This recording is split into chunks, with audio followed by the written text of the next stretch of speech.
Welcome to the first round of our Character Education Agent Automation series.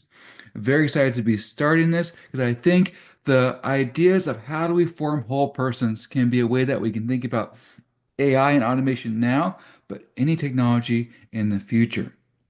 So, my name is Dr. Chris Adamson. I'm the director for our Center for Excellence in Learning and Teaching. And I know if you're somebody from different institutions, you probably have a Center for Teaching and Learning. It's the same thing. And in this series, we'll have workshops from me, workshops from our writing center, and workshops from our library. And I'll share more of those as we go along. So, I see some of you are just joining us. Um, Again, this is seen as a webinar and it's Saturday morning, Saturday afternoon, or midnight Sunday, depending what region you're coming from. So feel free to sit back and engage in ways that we provide to the site I put on there.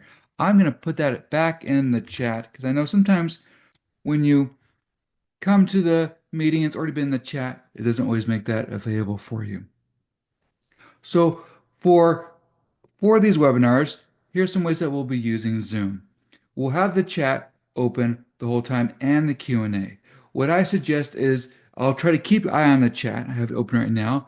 But if you want to ask me a question or say, hey, Chris, can we talk about that again? Or how would you apply this? Put that in the Q&A. That should be live now through the whole time. For the chat, we'll have an activity at the beginning related to that, but also have your own conversations on that. Share resources. I'll share that out at the end, any resources that we have available there. I'll share it out in my follow-up email. So some of you are from Pod Network with me from when I was marketing with the Pod Network. So you've probably been at workshops with Derek Bruff or been to the Pod Network conferences where Derek was in a Zoom with you. Imagine Derek was here. What would he do in the chat? Where it's kind of a side conversation, feel free to use it that way. The chat is your space. I'll try to keep an eye on it if you have questions in there, but feel free to talk with each other, to bring up ideas and share resources. And if you have a question like where you really want to get my attention, put it in the Q&A. So what I like to start with before we get into kind of thinking about character education, virtue ethics, and care ethics together in regards to new emerging technology is just introduce ourselves with what may be called a Mad Tea House party, Mad Tea party, or a Zoom waterfall. So if you wouldn't mind, go into the chat and let us know where you're from, whether institution, region, where you're coming from this Saturday morning, afternoon, or early Sunday morning. And don't hit enter yet. We'll wait a moment for everyone to put that in the chat. And then I'll let you know and you'll hit enter and we'll see where everyone's coming from as this little community today. So go ahead and write that down and go ahead and hit enter. So we have Texas, Asheville. When I lived in Georgia, that was the place to go. I remember I had a conference there, so that's wonderful. And of course, my colleagues from St. Mary's University of Minnesota. I'm from Canada, and more people from St. Mary's University of Minnesota. So this, for hope for this is we have colleagues from my institution, where we're a whole person formation institution in the Lasallian Catholic tradition, and meet with other people from different areas of the country and the world, thinking about how do we apply whole person formation to concerns about AI, whether generative or predictive AI. Thank you for being part of that. Thank you for joining us on this Saturday. So, what we'll do today is we'll go through. Oh, wonderful, Rena from Purdue. Thank you for joining us. We'll think about kind of the genesis of this project and genesis of this workshop series. We'll have some polling activity together, and then we'll have a moment where we'll think about different frameworks of whole person formation. And what we'll end with is you'll be able to go through these exercises where you can think about how do I want to meet the needs, because care is part of meeting another's need, how do I meet the needs of my students in a holistic environment that fits with my discipline. So we'll have some reflective activities, and you'll leave today with those reflective activities being able to be downloaded by you. So you should all, just in case anyone came in later, I'll put back in the chat, access the webpage you're seeing today. We'll have all of our activities on there. A lot of them will be browser based. So as long as you don't reload, you shouldn't lose anything. But I'll go over each activity that has a chance for you to save it. I'll go over that process, how to save it. So Part of the reason for this workshop series is you remember November 2022, we kind of got very worried about that and we didn't know what to do. And possible response, instead of having one that's tool driven or one that's skill driven, with someone coming in that I'll let in, instead of tool driven or skill driven, where we start having this age of superficiality, which is a line from the late Pope Francis, thinking about our modern age, where we go from tool to tool and don't think about what the purpose of it is, then we got start getting shaped to the needs of the large language model rather than shaping the new tools to the needs of human persons, that we could have a whole person formation response where we say, what are the ways that we want human persons to respond to new technologies that would have a way for us to respond to automation now, but also there'll be a time where our students are around and we're not. We want them to be able to be mature without us. So what I like to do though is our first thing we'll do is if you scroll down, if you all have, let's say I think someone just came in, so let me give the link to all of our activities that's in the chat, access our activities, the page you're seeing now. We'll go ahead and scroll down and we have our first question. If you're in the page here, you can type it right there. And it'll have, actually, this is the user facing side. I'll pull up my side for us to see. But I want you to think about what is your greatest hope for your students? It's an idea from Alfie Cohen, where we take a step back. Don't think about technology. Don't think about ChatGPT, Perplexity, Claude, any of that. What is your greatest hope for your students? This will be anonymous. You'll be able to enter that in there and hit send. We'll be able to see it. I'll pull that up.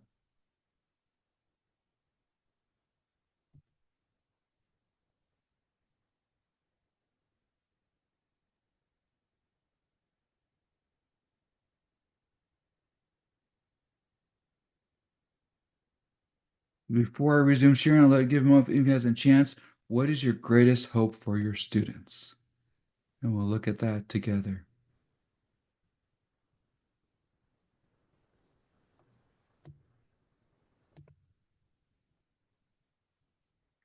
Feel free, if you haven't had a chance to put any in there, go ahead and keep putting more in. Or if you have more you want, oh, there we go. So therefore, we're seeing ones like purpose, wisdom, integrity. So some of these already are virtues. I want my students to have integrity, with academic integrity, where the moral courage act with integrity. Wisdom to discern the right way to act at the right time with the right effort and the right tools available to them. Apply what they learn and help others by doing so. So purpose and wisdom are already other facing, but this one's very other facing. Hope. Oh, more than people have said that. That's also a virtue. Hope, in the sense that I take action. I'm not just a sentiment, not just an emotion. Think critically. We're going to see later on that that's one of the character traits. Digital literacy. Yeah, so we want to make sure that they aren't swayed by maybe fake videos from a large language model or generative AI. Think critically, enhance their learning, value. Maybe that could be having values or providing value to work they do. Meaningful and purpose go together. Competence and maybe like the confidence that goes with that. Learning how to learn. Yeah, we're going to have a framework that talks specifically to that we shared today about the love of learning. Thank you for sharing all of these. Keep in mind the one that you put in particular. We're going to come back to that not only at the end of this talk, but also in our final second to last webinar in the series, where we look at holistic learning outcomes. We're going to think about these particular, the greatest hope for students. Part of why I start with this instead of what skills I want them to have or what do I want them to be able to do by the end of this. What we do with our normal backward design. Say, I can sit down, I'm an English teacher, be like, okay, what kind of writing skills I want them to have? How do I want them to be able to research? But whenever I ask myself, what's my greatest hope for my students? We tend to get things that go beyond the class. Like you want, so my greatest hope for my students is I want them to have hope and or that they can apply what they learn, or that they're competent, or they have purpose and wisdom and integrity. These are things that go to the depth of their core that last longer, even longer than the idea of significant learning from LD Fink, because that's maybe a year or two after they come out of our class. Could even be longer than James Lang's idea of what do we want them to know and do 20 years after the class. There's a depth to when I say what my greatest hope is for them, that they then gets to the kind of person you want them to be. And that can be a way to think about technology too. When we think about technology, we think about it as what's the thing that we have now? I mean, we're having an interaction mediated by technology. I have a camera, I have a microphone, I have the screens where we all are on. But so we tend to be thinking the immediate, the next big thing, the next tool. But to avoid the crisis apocalyptic language we had in November of 2022, we need to think about what kind of person do we want to be when the next technological emergent innovation happens, and what kind of person we want our students to be when they're no longer being trained or formed by us. So hold on to that.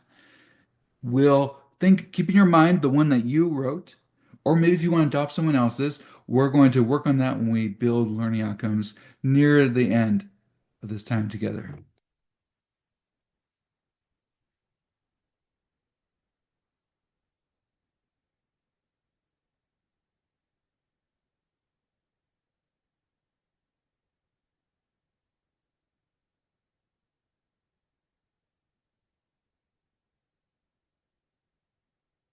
And feel free again as we're going through this. If you have resources like that, go ahead and you can share them in chat. You can talk to us about things in the chat and build community as we're looking at things together. So when you're thinking about what's your greatest hope for your students, you're thinking about, I want them to have hope. I want them to have confidence. I want them to have competence. I want them to have integrity, the kind of person they want to be.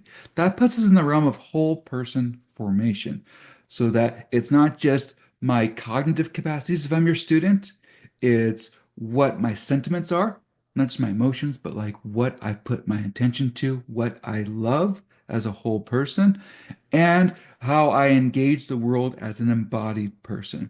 There's all these things being embedded in that as we think about what does it mean to for the be the kind of person that they want to be and that we hope for them to be as well.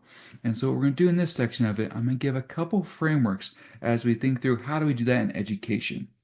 One's going to be a neo-Aristotelian framework that my university has adopted, where it thinks about how do we promote character traits and virtue in the classroom.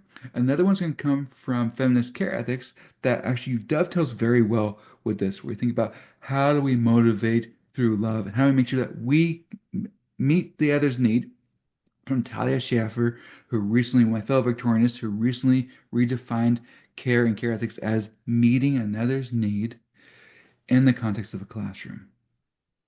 And so feel free, as we're going through this part, before we get back, we'll have an activity in here to feel free to follow this, to put resources in the chat, or ask any questions in the Q&A. That should be open for you as we go through today. So when we're thinking about defining character, what does it mean? Like, what does it mean for a student to leave our classes and be ready because there's going to be another breakthrough, another disruptive innovation in the future? We'll have to think about how does that serve the needs of human persons? How does the new technology maybe inculcate bad habits in me if I use it? We can think about different ways that this idea of virtue or character, how that comes about. One is this idea of virtue as a golden mean. And so it could be that if I'm thinking about generosity as a virtue, and we'll get into more ways like we think about with technology. Let's say if I think of generosity as a virtue. Now, it might be tempting. There was these people called the kind of the effective altruists, where they go maybe too far and say maybe I should give everything away. But my primary obligation is as a father. So if I gave everything away, then how am I going to feed my daughters? And so there's a idea that it's this idea that if we're thinking about there could be the vice of defect, I am not generous at all. The vice of excess, I'm generous in a way that makes me unable to fulfill that purpose that one of you talked about in the previous one. One way to think about it. And we'll go along. There's one, these all interrelate, but I'm going to give you one that I think fits really well for education, what we're doing today. We also think about it as excellence. If any of you are in a college or school of education, maybe you have a sports scientist as a colleague. I used to work for a college that was called the College of Education and Human Performance because it was people training K through 12 pre-educated, pre-K through 12 educators, and the sports scientists and people training physical education teachers. So this idea of that, okay, I may think of these character traits as how can I be excellent? How can I have excellent research? If I'm a student in your class, you're training me in research methodology, how can I have excellence in that? And I think that's important and it kind of reflects, and as we're thinking about how to use modern AI, does that limit our human excellence if we're overusing it, lowering our cognitive capacities? Same concern going back to Plato when we got paper and language. Is that going to ruin our memory? But also thinking about, can it support our human excellence? Or when we think about what is it about automation that isn't good enough because humans have human excellence, machines don't. But the one I really want to linger with today, these are all true for character education. The one I want to linger with today, though, is the idea of virtue and character traits as a habit, because I think that can give us a way to think about how we want to help students respond to technology in the future. This quote you see before you today is from James Arthur. He is a former director of the Jubilee Center that's at Birmingham University, and we're going to look at their framework in a little bit too, where it gives a way to bring character education in the classroom. And so Arthur argues that it's a developmental cultivation of good habit, and that habit forming is not mind's activities, but they're more enduring qualities that make us a certain sort of person. If you think back to the word you put in, the word or words that you put in for your greatest hope of yours for your students, you were thinking, most of those were thinking about what, oh, sorry, let's let someone joining us.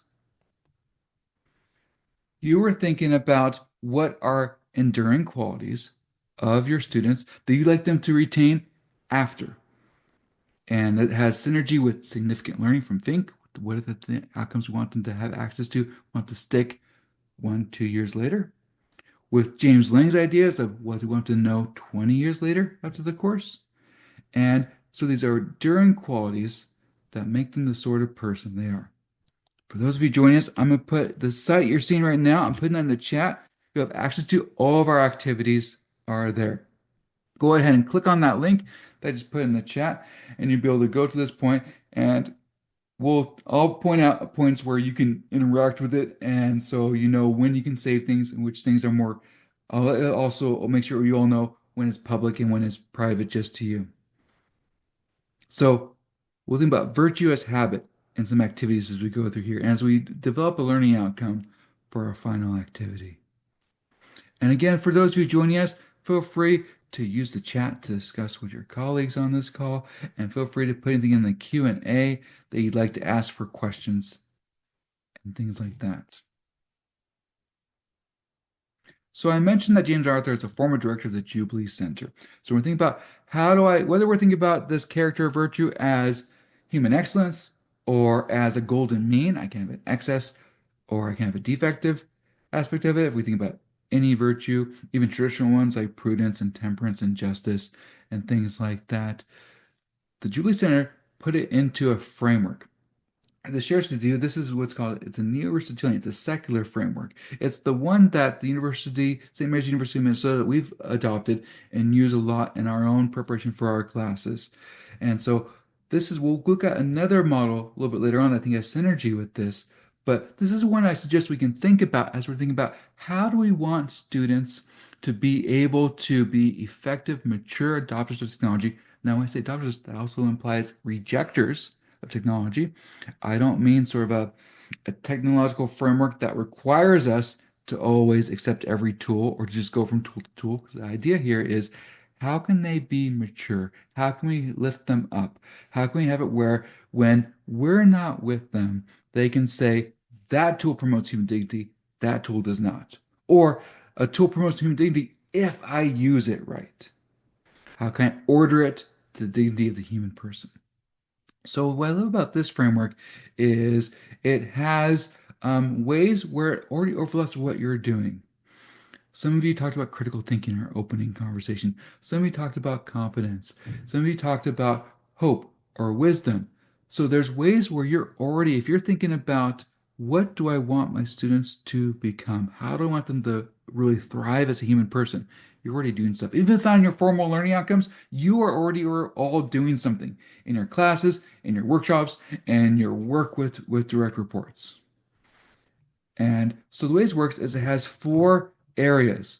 There's the virtues. There's the intellectual virtues, which is how do I discern right action in the pursuit of truth and knowledge and understanding. And then it each has examples of character traits that support that virtue in the area below it. And so I'm sorry, this is an image from the center that it may be hard to read, but I'll walk you through it on the screen. So we have the intellectual virtues that sometimes we may get stuck in that with our learning outcomes. It's things that are of the head, but these are all integrated. Then we have the moral virtues. When you hear virtue, you might think of that first. Like there's the moral virtue. How does it enable me to act well in situations that require an ethical response? And again, since we're focusing for this webinar today on idea of virtue as good habit, what I love about this, I feel personally is meaningful about this, I want to share with you is that situations that require an ethical response, what's beautiful about virtue ethics is that I can practice a habit in the relaxed moment so that in the high stress moment, I've cultivated a habit and I act well. So academic integrity. Imagine you're a student. It's 2 a.m. That student has not started the final project. It's getting very worried and decides to go to a large language model. Having the habit of integrity, but also the performance virtues that we'll talk about soon of confidence and also deciding the right time to do things. So it could be earlier, maybe procrastinating less. Those, having practiced those, can help that student in that high stress moment. Then we have the civic virtues, which is how do we live well together and contributing to the common good. If you have anything like so, if any of you are have education as your main discipline you live in, and if you do anything in digital citizenship, one of you talked about how you want to have digital literacy for your students. That's part of digital citizenship, and the idea of can I, if I'm your student, can I go to a social media platform? Can I discern truth from false? Can I see what's fake? Can I not be affected by it? Can I be involved in how my local polity works? So, in the context of the United States, Clemson University is wonderful at this. They have a voting rights curriculum. If you look up Clemson University and voting rights, you'll get a bunch of stuff on this. And those are all civic virtues of like civility, community awareness. If you do any community engagement work in your class or any public scholarship work in your class, that's you're inculcating civic virtues. The same way if you do critical thinking, I think some of you brought up critical thinking in our first activity together, then you're bringing intellectual virtues. If you're thinking, I really want to help them act with integrity in the class, I want to bring frameworks where I reduce the cognitive load, where I reduce the stress to promote academic integrity, you're working with the moral virtues. Final one is the performance virtues. It could also be the idea of human excellence. If you do anything that's confidence building, you got first year undergraduate students, or you have returning students who are doing bachelor's completion, I think, and they're having that moment of like, do I belong here? And you want to be, yes, you absolutely do belong here. You're doing confidence building exercises. You're working with performance virtues, which enable the other virtues. And now this list isn't exhaustive. And there could be arguments whether is courage, is that it's a moral virtue in this one, or is it a performance virtue? Because if I have courage, I'm enabled to engage in citizenship. If I have courage, am I enabled to engage in autonomy? Then I have autonomy as intellectual virtue, but that could be a performance virtue. So there's ways where the Jubilee Center does not mean for this to be exhaustive or for it to be rigid. It's more of an idea of how can I use the traditional virtues and think about traits and outcomes we already have in education. And then someone who's growing in performance virtues, someone who's civically engaged, someone who's working on the moral virtues so that when that person is in a high stress moment, they act with integrity, and work with intellectual virtues so that they're discerning the right action to pursue the truth. All those go together as this thing called practical wisdom from Nisus that enables me, if I have practical wisdom, I can choose to do the right thing at the right time for the right reasons. And that, I think, is a goal that we want to go to. We want practical wisdom in regard to technology. Can I use the right technology at the right time for the right reason, ordered to the beauty and dignity of my fellow human persons? Because otherwise, if we don't do that, we're going to all get shaped to the tools. We're going to change who we are so that the function of the tools operates the way it does. Feel free, if before we move on to the next one, if you have any questions in the chat, you can put them in the chat, you can put them in the Q&A. You're also welcome to use the chat as conversations with each other. But I know that was a lot of things going through before we go on to the next part. Anything coming up for anyone?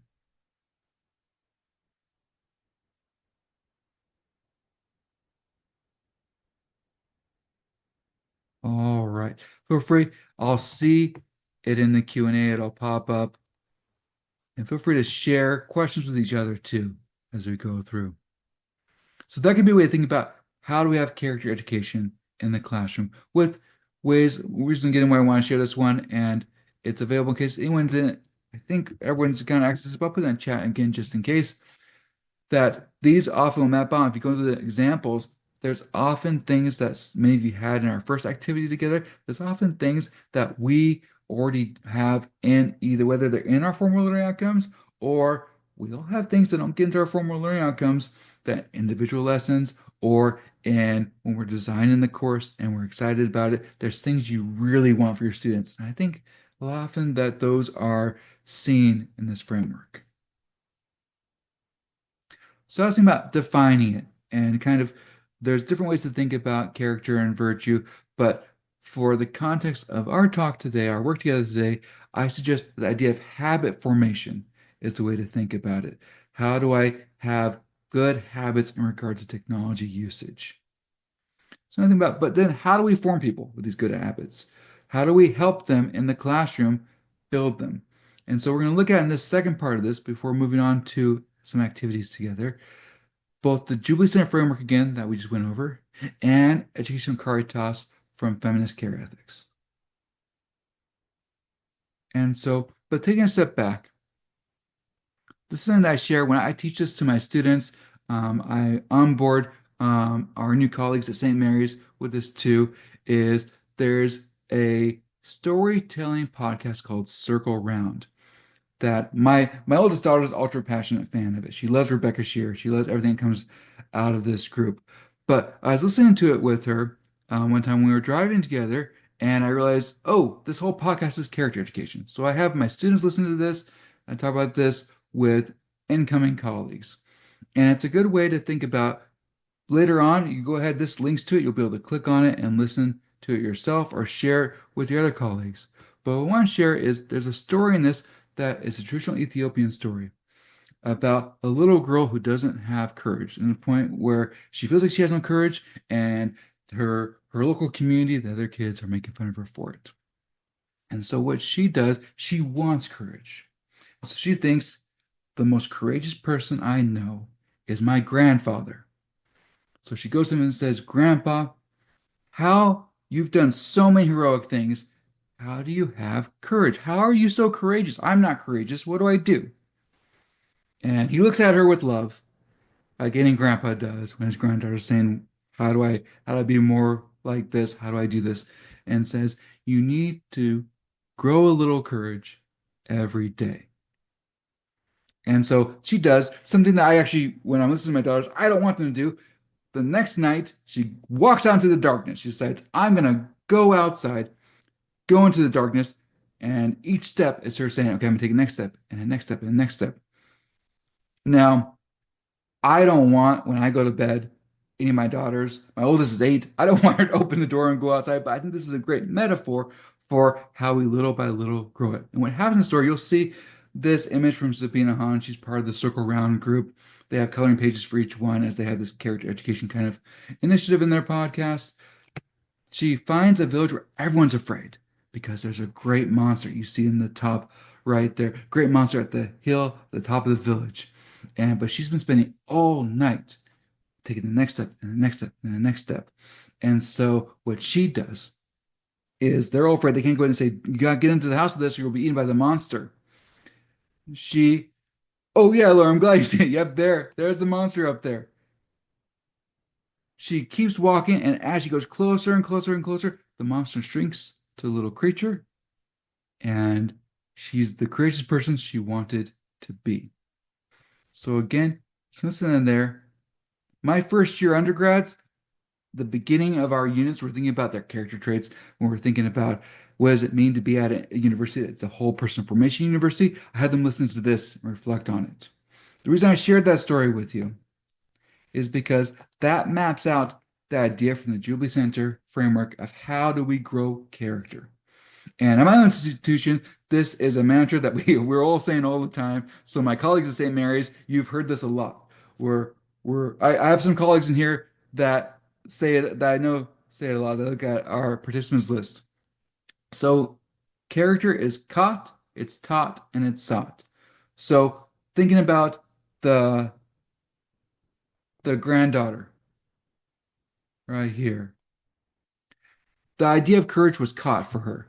She knew that her grandfather was courageous. So she has this idea of that's a virtue I want to have because grandpa has it. Think about your favorite mentor from any time in your educational training or your favorite supervisor. Somewhere you thought, I want to be like that person. That's you catching a positive character trait. Then it's taught. She went to her grandpa and asked him, how do I do this? And he directly taught her. Often this is with character education, and often it's language. What we're doing right now would be in the taught section of it, where I'm giving you the Jubilee Center framework. I'm giving you Nell Nodding's educational caritas. So there's ways where frameworks are taught.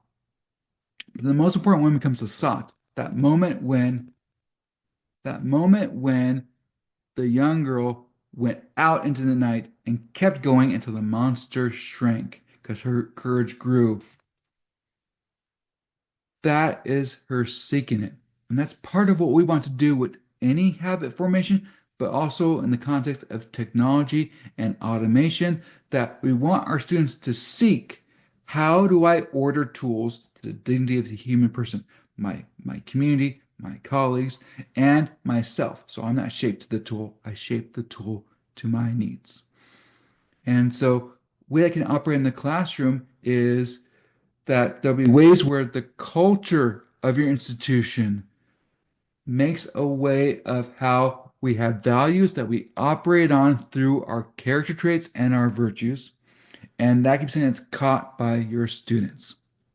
Things can be actively taught in the classroom. You can have ethical dilemmas. You can think through, like, I have an assignment where I have ethical dilemmas about AI, and I have them go through, and it's when I teach my unit on care ethics, or sometimes I'll teach on data feminism from Lauren Klein, and have them think about what's operating under here.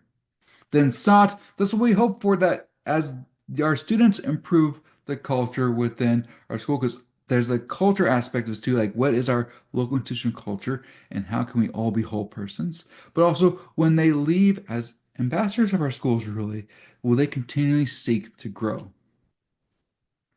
But maybe you're asking, and I know someone just joined us, so I want to give this link in the chat again. This is how you access everything we're working on today. As we're thinking about that, we might be thinking, well, Chris, that's great. Of course I want them to seek that. One of you said you want lifelong learners. So we're all on board that. Yeah, Chris, we want them to seek that. How do we do that? So in the Jubilee Center, so there's this, we're going to finish the Jubilee Center, and then we're going to move to Nell Nodding's thought. There is a motivating virtue, and that's love. This is James Arthur again. For those of you of us who joined after I gave his earlier quote, he's a former director of the Jubilee Center, which is a Center for Character Education at Birmingham University. So he says that love is the virtue that motivates all the other virtues. Love. The story that we had earlier, she loved her grandfather. The grandfather loves her. So even though her community is hurting her by, if you listen to the podcast, they're calling her names because she's seen as by the other children of her local community as being the person who's not courageous. Um, and, but there's still love for the community as you're trying to grow. And so I think this is this point. You see Caritas here and think, oh, that's the charity from, that's this Thomistic, that's Thomas Aquinas, right? Educational Caritas is actually from feminist care ethics. So we have it where there's this virtue from a Thomist like James Arthur is saying, love is the virtue that motivates. I need to love, and then I desire to gain other virtues. So think about in the context of your classes, I sometimes start my classes with a thing called a value statement. I say, what do you value? So we think about how can that be fulfilled in this class? Then say, what community do you care about? What community do you want to benefit from your education? In the context of the United States, we have research saying that our first generation students, in our context for aid, that students whose parents have not completed a 4-year degree, that they are statistically more likely to respond with some sort of community engagement they want to do, something they want to give back to their community. So there can be ways where students come in already, they're motivated by love of some context. All of your students motivated by love in some way. They can be motivated by love for, I want my family to be proud of me. I want to give back to my community. Sometimes when I do that value statement exercise, I get students saying, who do you want to benefit from your education? They'll say, me. I need a job. That's not something to worry about. I suggest to you. That's a good start to be interested. That's part of even how human development works, where the person will be inward first and go out towards alterity, go out towards the other as a result of that. That could be, so that's why I say all of your students are motivated by love in some way. They may be different sentiments than we would think for our own love of education and lifelong learning, but that's what's motivating. So here's why I think, and we'll move on to other activities soon, but here's where I suggest that we can bring in Nell Noddings. So there's many other wonderful thinkers in care ethics, and there's Talia Schaffer, who recently redefined care as meeting another's need. She's my fellow Victorianist. There's Carol Gilligan, thinking more psychological. There's Joan Tronto, thinking more from the political aspect of it. But I'm suggesting Nell Noddings, Noddings, her view of it, because it works very well with the virtue ethics, because sometimes virtue ethics and feminist care ethics, they're like the high five that misses. They care about human dignity. They care about thinking about human persons, and but may go about it different ways. But Noddings is her care ethics focus on education, and she's looking for whole person educational environments. One way that she also was part of articles that were responding to personalists. So there's ways where she's part of this conversation. Was as she said, passed away. But her ideas, she defines education as preparing students to enter the world ready to care. Remember, care in this context is meeting the need of the other. So we want to do when we make communities of care, we want to meet the needs of our students. And so I like Education Caritas specifically for technology adoption and any ideas of academic integrity because it melds with the virtue ethics idea of love is the motivating virtue. If I love, I want to grow. If I love, I want to serve. If I love, I want to be in community with others. And what I like about hers is she gives 3 kinds of care. Love of the discipline, which that's partially why when you were signing on for this, I asked what your discipline was, so we can think together of why do you love your discipline? And no one goes on to graduate school, no one goes into higher education if you don't love your discipline in some way. That's something we want to inculcate in our students. Love the learner, that's not one way. Sometimes Nodding's view of feminist care ethics is accused of being unidirectional, the caregiver to the care receiver. And Schaefer turned it more to this porous community of care where we shift in different roles.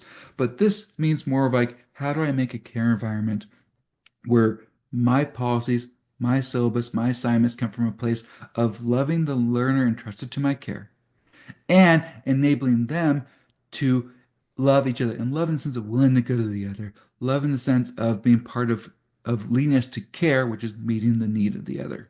So it's outward focused. And then love of learning. Our colleague on the call, today who put in, I want them to be lifelong learners in our first discussion together. That's something that Noddings wants too. And so what I love about this, oh, so yeah, Lauren just saw your question. So we said, is this unconditional love? As soon as we can fall in and out of love, what we do based on the circumstances. Oh, good. So what's maybe unconditional love to the person in the sense that I will not stop willing the good of the person regardless of what they do. And with our disciplines, some of you will go back. I've gone back for different disciplines. My training's at Victorianus. I've mostly been working in education and working a lot on maybe tool theory like this or educational philosophy. And so there's ways where we go back and forth in it. So that could be a way where we think about there's love as the feeling or care as the feeling. I care about someone. And both the feminist care ethicists and the neo-Aristotelian virtue ethics or the Thomistic like James Arthur will say they'll define love as willing the good of the other. So I desire my students good. I want them to be successful. I want them to flourish and thrive in society. And then care is meeting another's need. I would say within proper boundaries. And that's when we can bring in, I know I'm focused on habits, but that's where that vice and virtue view of virtue can come in, where there's defect and excess. If I generosity is a great virtue, but if I have it to excess where I'm giving everything away, or if I have generosity to a point where I'm working every hour of the day, then I actually can't be generous with my colleagues anymore because I'll burn out. And I know that's probably a terrible thing for someone to say who just invited you to a Saturday workshop. But that's a good question because that's part of when I talk about these two frameworks of people, both charity in the sense of the virtue ethics and educational character sense of feminist care ethics. That's kind of the question is well, like how are we defining love? How are we defining care? And that can really affect it, especially when you apply either of these in your classroom environment. So thank you, Lauren, for the question. And feel free to ask any other questions. I'm trying to keep an eye on the chat and the Q&A.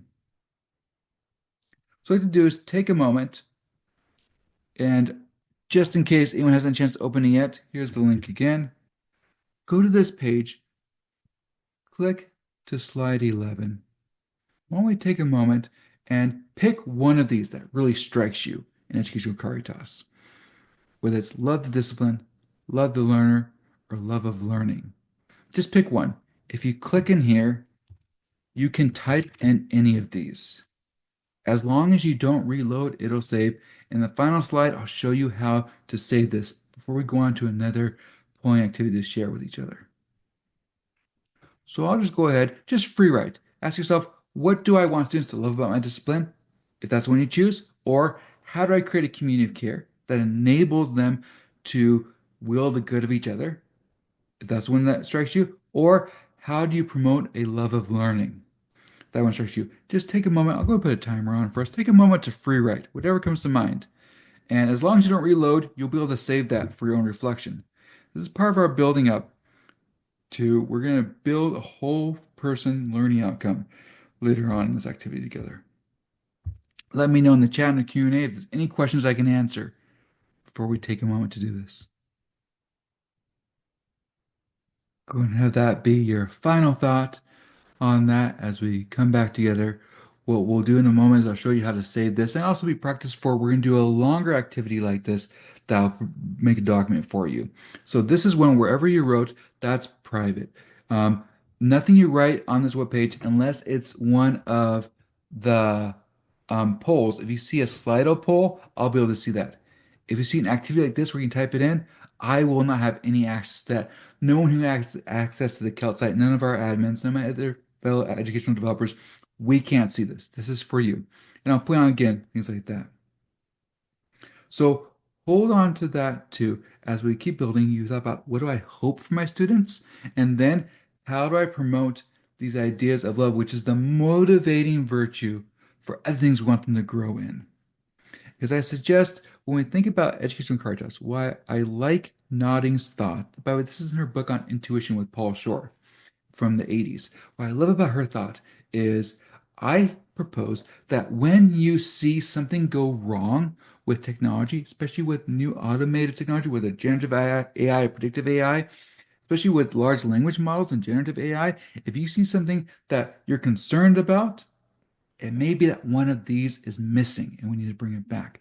So if a student comes in and is just not interested and thinks, I don't care about this assignment, I'm going to use ChatGPT to develop it. We need to help them love the discipline. It's the lack of the love of discipline.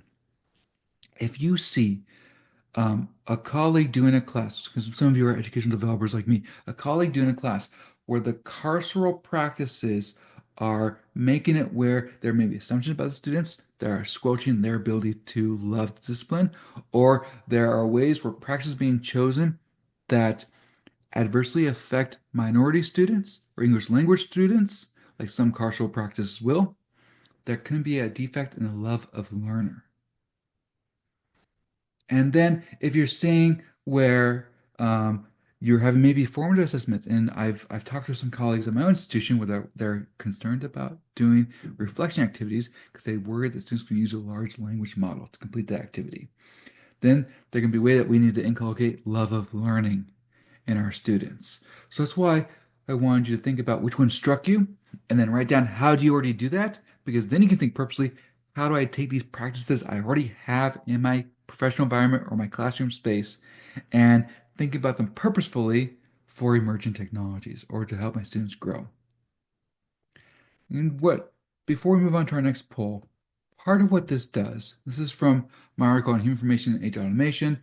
When we have this whole person framework, which Noddings is a whole person framework, we know she has a 2012 article where she goes directly into that.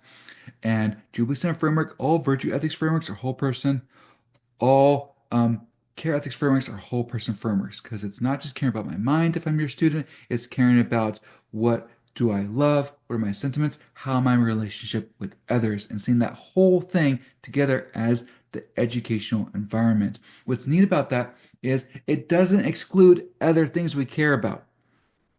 So it integrates our economic concerns, our skill-based concerns, and our citizenship concerns. We saw that with the Jubilee Center framework, where citizenship is one of their virtues. And so, what I propose, where this whole person formation framework cannot just help with our ways of doing mature technology adoption, but can also help with how do we make sure that we're not shaping our students to the needs of our institutions, but shape our institutions to serve our students. Because we want to care about their upward mobility, we want to care about them thriving economically. We want them to have the skills they need, and we want them to flourish in society as citizens. But if it's just economic, then we have a transactional institution and not education. If it's just skills based, then the skills change, they aren't formed as whole persons. And if it's just citizenship, we're not forming persons, we're making products for society. But when you have a whole person formation, you don't lose sight of these because we want them to do well. Before we move on to the next part, if you want to save what you wrote, click slide 13, click export text. It'll download a Word document for you. Again, I had no access to that. We'll have some more reflections later on. I had no access to them. So go ahead and go to slide 13, click export text. Whatever you free wrote, you'll be able to bring in and take with yourself. So as we go on to now, we're going to think about developing AI assessments, thinking about how we're going to apply these ideas of whole person formation and habit formation to technology. So if you scroll down a little, you'll see the next question is, what habits related to technology would you like to instill in your students? So you can also think about this in light of your first question was, what's your greatest hope for your students? Now we're narrowing down, so that's the character traits you maybe want for them. Now you think about what are the habits you want in relation to technology for your students? And maybe think about how you relate it to your greatest hope, because that'll help your learning outcome writing later. So if you joined us after we did that, you'll be able to click on this page and the link you have in the chat, scroll down to this question, type and send. It'll be anonymous. And I'll go ahead and share that on the screen so we can see each other's thoughts. So we have authenticity and transparency. I don't remember if I brought up transparency before. That's a very interesting one. So transparency is a character trait or a virtue. Remember I said there's enabling ones, the performance virtues, confidence, the idea of resilience. So sometimes that's called grit. Those are enabling virtues that enable me to go for the other virtues. Same way that love is the motivating virtue, and the performance virtues are the enabling virtues. Integrity is a composite virtue and an enabling virtue. That's sorry, not integrity.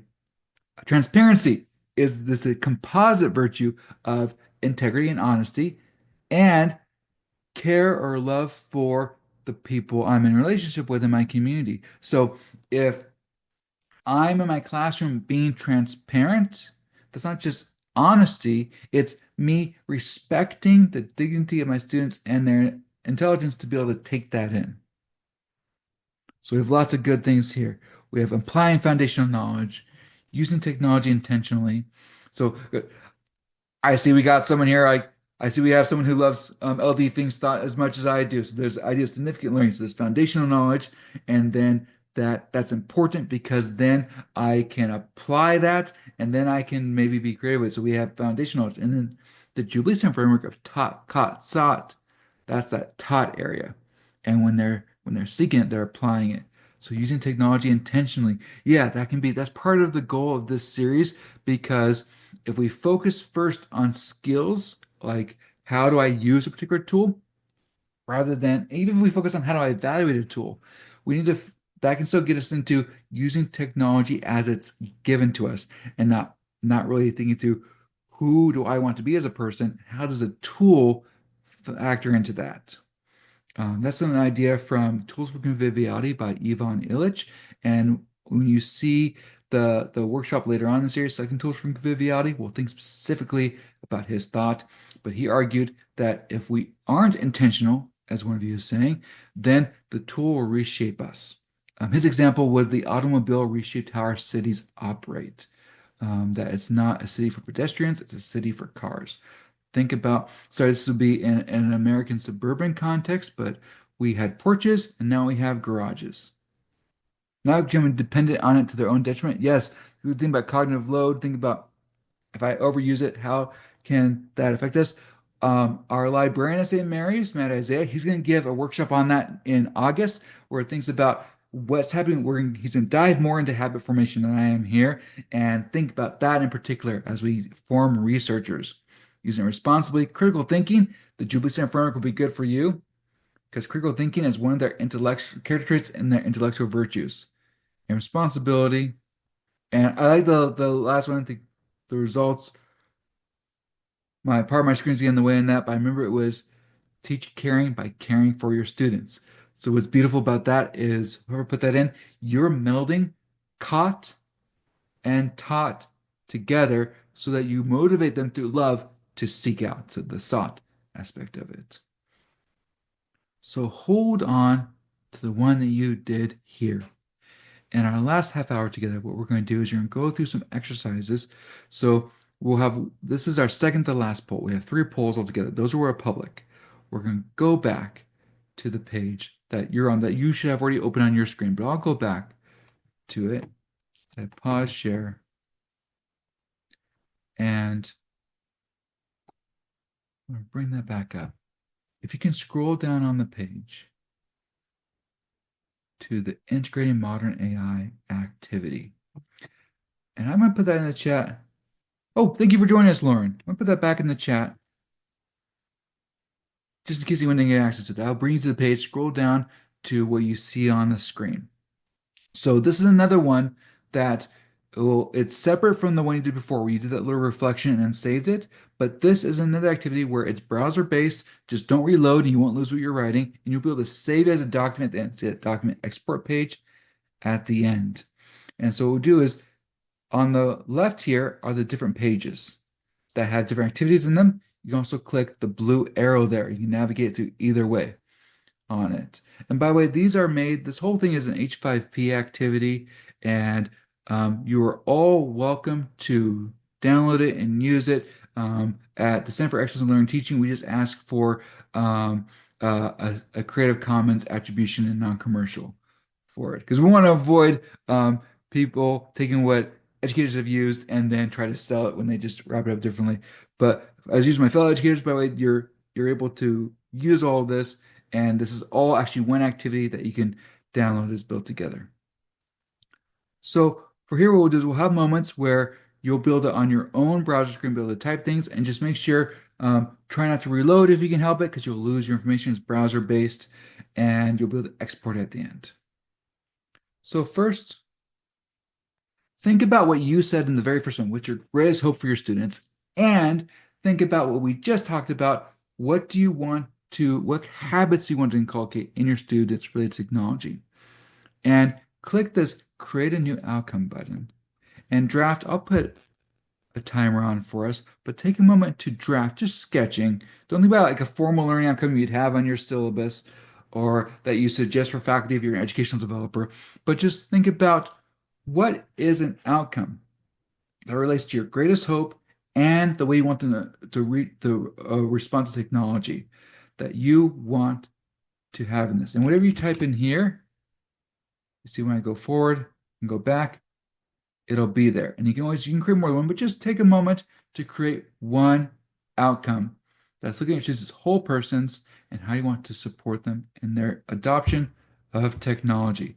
And we're thinking about generative and predictive AI in this, but you know what? The point here is there's going to be a netted technology in the future. There's going to be a netted disruption in the future. And there's principles of how human persons respond to tools that can relate to all of it. So let me know in the chat if there's any questions you can answer. But go ahead and just take a moment. I'll put a timer on for us. Go take a moment to free write. Sorry, I'm an English teacher. I'm influenced by Peter Elbow's free writing. But just take a moment to get your ideas about like sketch what's a learning outcome that meets your greatest hope for your students and the habit you want to form them in. Let me know in the chat and a Q&A if there's any questions I can answer about this part of the activity. So as we're thinking about this whole person environments, that we're thinking about how do I treat my students as whole persons? How do I enable them to care ethics and virtue ethics to say that I want you to be someone who seeks the good, who seeks how to use technology in the future in the Khat Tat Sat paradigm? We're going to take a step back and think about ourselves as whole persons, because that can help you think about within your own disciplines how ought technology to be used. Because in our different disciplines, we might have different views of copyright. We might have different views. Like think about, especially those of you who are educational developers like me that you work with multiple disciplines. You've probably worked with different academic writers where they have different views of how co-authorship works. So our disciplines have different ways of thinking about how we engage together as an intellectual community. So go ahead and go to the next one, and you're going to think about with your own work. Remember, this is private to you. There's absolutely no way that I can see this. This is not how we're on a WordPress site right now, and this is a plugin, and that plugin does not work to let me see what you're typing in there. So don't worry, it can't be submitted to me. But go ahead and put on there, think about how do you use generative AI. Now, if you're in a field where you use a lot of predictive AI, and that's more important for what you're thinking about for students, go ahead and switch gears. Do what works for you. This is for you. So, how do you use AI as a professional in your field? And think about what tasks do you feel comfortable with using AI tools, and what tasks would you be uncomfortable using AI tools? And I'm going to put a timer on, just free write. This is for you. Just kind of put out, and don't worry. Remember, no one's saying, don't worry if you're saying, like, why use it this way? Oh, maybe I should have. That's fine. You're thinking through how you want to help your students. So we'll be vulnerable whole persons ourselves, but in a private way as you reflect. It's about how do you use AI in your own work, in your own classroom prep, in your own professional work, and what are you comfortable with using, and what would you be worried about if either you used or you knew someone else using? I'm going to put a timer on. Any questions I can answer? All right, there goes our timer. Let's go ahead and come back together. And remember, once you leave this page, let me go and show you. Once you leave this page, it's still there. Just don't reload. If you reload, you'll lose it. But if you go back and forth, it's still there. Your browser is holding on to it. So you thought about what do you do? So let's think about like that you are already in the values of your field, and you've had ways where you've caught and been taught and sought character traits and virtues in your discipline. That's not to make it where it's like, oh, because integrity is across the board. We all care about that. But there's maybe different ways where, for example, I've worked in different fields. The way I write in Victorian studies was different than the way I wrote in organizational studies. And it's different, and then different ways that we partner with co-authors. There's different views of how ownership works. So you can think about the different ways of writing, different ways of using tools. And if since you're all embedded in your fields, you're the ones who can answer that. And that's something we need to think about for students. So if we think about so we have it where you're the expert. You know what you feel comfortable with using AI tools for and which ones you don't feel comfortable. So those could be ones where whether you're an expert or not, if you say, I don't feel comfortable with that, then maybe there's a concern about using the tool in that way. So go ahead and you can either click here or click the blue arrow there. And this next one, we'll take a moment to think about, you just thought about what do I feel comfortable with? So examining my own use of AI, because we need to do that before we help students examine the use of AI. So now you need to think about appropriate use. You can even look at those too. So when you've identified different uses of AI, some of you said I use, some of you said I'm comfortable with, some of you said I'm not comfortable with. So think about the ones you're comfortable with, the ones that you say are appropriate uses of AI within the context of my discipline. Now, free write on dividing them, which ones are because you're an expert in your discipline, and which ones are because of the nature of the task can be automated. An example I like to give is in textual analysis. It used to be that you could do just lots of research of finding the numerical center of the poem. So I work on Chaucer's Troilus and Cressade. There's actually a numerical center of that poem, and a very important things happens between the couple that the poem's named after. Now we have where texts are digitized, that action is in a way automated because I can do Control F. It's changed Control F, Command F of searching through text has changed textual analysis. So that could be saying, is that because maybe that's because of the nature of the task. But then maybe there's something where I can do prompt engineering with a large language model and I can analyze what its output is because I'm an expert in a certain field. So think about that. You're going to take a moment to divide what you talked about before. What's because you're an expert, meaning maybe you're a novice student shouldn't do it, and what's because the task can be automated because it frees you up for other cognitive work. Maybe your students could use it that way. I'll put a timer on. Let me know in the chat or Q&A if there's any questions you have for clarification. Maybe go ahead and wrap up your thought there. So we'll move on to the next one we're going to think about is going to be one that we'll spend more time on as you're kind of bringing all of this together. So you've made an outcome based off your greatest hope for your students and something that you want for them to, a habit you want them to grow in regards to technology. Taking a step back, you thought about how do I use technology? How do I know what's appropriate and inappropriate according to my discipline's values? Now we're going to bring that all together. Go to the next one. And in the field, think about how are you going to embed a task that allows AI support? And by the nature of the task, how are you going to embed that into your assignment sequences? Or how are you going to embed into your assignment sequence? Or think about an assignment that makes it where they can see how a task is something that can be automated, or to explain to them that this is one that you need to grow in beforehand. I'll give you an example of an assignment sequence I had that we'll look at in more detail in a later workshop in this series. But for my first year students, because they're undergraduate students, they're entering into college after all this experience, and they're thinking about how do I just, they're mostly thinking about how do they not get caught. But they're thinking about how do I appropriately use technology. So assignment sequence I have, for example, is I have these early ones where I have them think through what is the problem they're going to do in a research project, have them go through and saying, don't use AI at all, do not brainstorm, you're the human. It's formative assessment, it's also a completion assignment.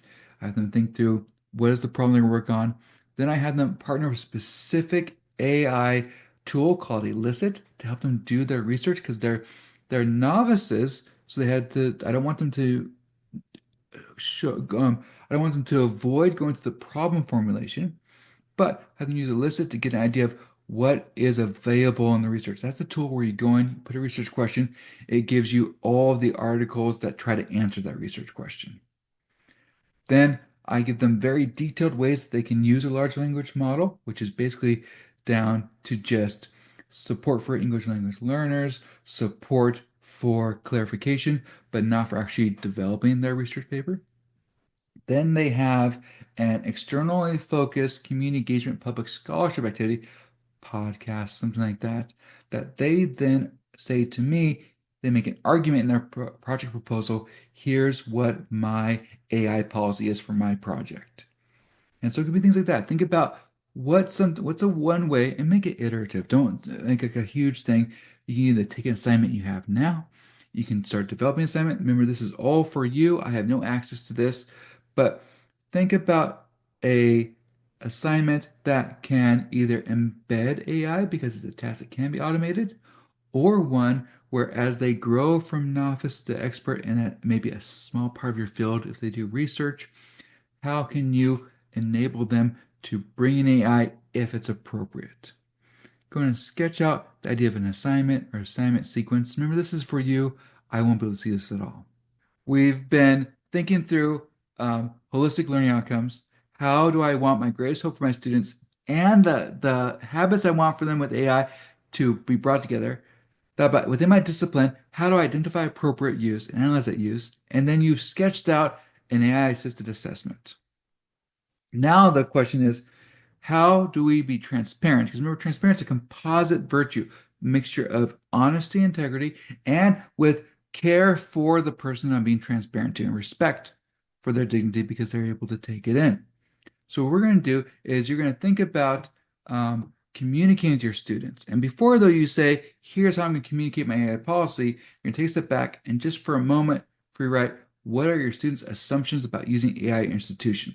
This can be seen from if you have a position statement, if you have a whole institutional policy, if your department has a syllabus statement that you have to use, or if you've done any sort of survey assessments of your students. I start my first year one where I have an AI use assessment I send to them, and it's anonymous, and I tell them that's for us to discuss it.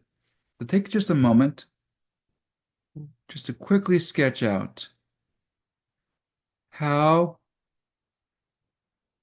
do you imagine students what are their assumptions about AI in your institution? Go ahead and wrap up that thought. So finishing this one and move on to this one. So now you know what your assignment is. You know you've figured out how to distinguish between appropriate use and inappropriate use according to your discipline's values. Sketch out in just a minute as we move towards closing our time together. Sketch out how will you explain transparently to your students what the AI use policy is for this specific assignment. Because in the kind of the spirit of transparency and transparent assignments, there's times where you'll need an AI policy for your class, and maybe your institution will provide that. Maybe you'll have a boilerplate statement. But there's times you may need to provide it for the particular assignment. That might be a direction we'll need to go. In transparent, so transparent framework, I say in my assignments, here's the purpose of the assignment, here's how to promote your future work as a student, and here's the details of the assignment. Think about how you explain the AI use and why it's appropriate to your students. We'll take just a moment for that. Our timer is up for that part. Go ahead and leave what you have in here. Remember, it'll stay there as long as you don't reload your screen. You'll have access to it. If you go down to the next one, you should have whatever outcome you put at the very beginning is there. Take a moment just to reflect, go with your gut instinct. If you think about your outcome in relation to your assessment you made, do you think that your assessment is completely aligned? Full star there.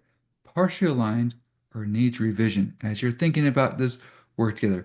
So the kind of thing as you're developing, and if it needs revision, don't worry. You've actually probably discovered through this process what you really want to do is your greatest hope for your student and the way to inculcate good, virtuous technology habits for them.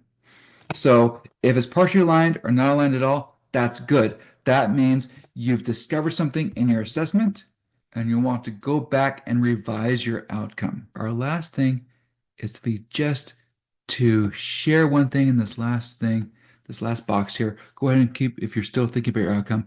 But once you've clicked the one there, you'll be able to share a thing in here. And by the way, also don't forget to go to the document export page create a document, and export. And see, I have the document saved, and it'll have my prompts and your responses. So make sure you do that. You don't have to do now. Make sure you do that though before you close out. So our last moment together, go ahead and go to share one thing and send that you'd like to adopt from this time together in a class or a workshop. And I'll go ahead and open that up on Slido's end.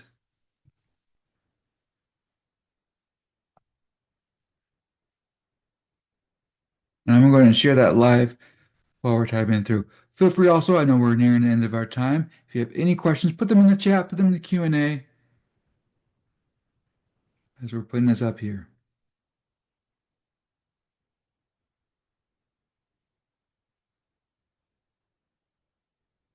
Fantastic. So the one who's saying I'm going to redo this activity, this site is there for you. I'm going to keep it up. Go ahead and bookmark it, come back to it. Whenever you reload it, you will probably be able to re-go through it. And you'll see there's a link to the article at the end. This activity is talked about more fully in the Human Information Age Education article. You'll be able to see some of the reasoning behind it there if you want to adopt it. So interactive, yeah, there can be ways. That's the same thing about for your neurodivergent students too. We can do interactivity in a way that enables more voices and makes it where they can lower their stress and anxiety.